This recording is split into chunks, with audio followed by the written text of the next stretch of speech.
பெரம்பூரில் 3 நிகழ்ச்சிகளில் பங்கேற்கும் முதல்வர் விஜய் தற்போது வியாசர்பாடி மின் பேருந்து பணிமனையை ஆய்வு செய்திருக்கிறார். கூடுதல் விவரங்களுடன் இணைகிறார் எமது செய்தியாளர் ஹரி அவர்கள்.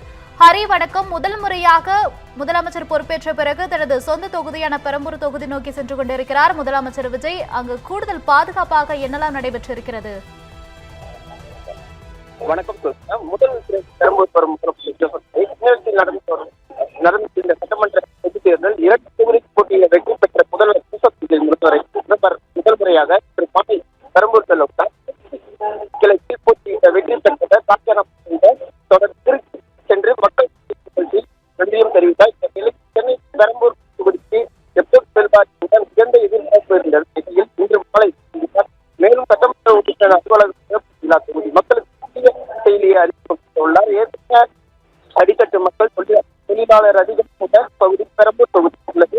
இந்த தொகுதி பல்வேறு திட்டங்கள் செயல்படுத்த முதல்வர் ஆண்டினார். அதன் முதல் பகுதியாக இன்று மாலை பெரம்பூர் வரும் தமிழக பல்வேறு கலெக்டர்கள் மற்றும் மக்கள் சக்தி உள்ளிட்ட நிகழ்ச்சிகள் உள்ளார். நிலையில் அதற்கு முன்னேற்ற ஏற்பாடுகள் பெரம்பூர் தொகுதி செய்யப்பட்டு வருகிறது. காவல்துறையின் முதல்வர் வந்து செல்வதற்கான ஏற்பாடுகளும் வருகின்றன. பெரம்பூர் சட்டமன்ற உறுப்பினர் அலுவலகம் அமைந்துள்ள பகுதியில் முதல்வர் கான்வாய் வந்து செல்வதற்காக காப்பாற்றி வாகனத்தை வைத்து நேற்று சோதனையும் ரத்து செய்யப்பட்டு மேலும் அவருடைய அலுவலகத்தில் இ-சேவை மையம் அமைக்கப்பட்டுள்ளது.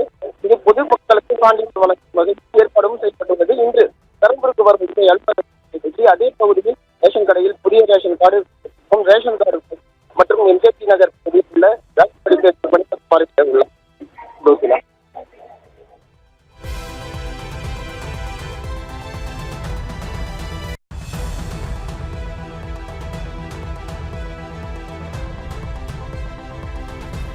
தகவல்களுக்கு நன்றி ஹரி.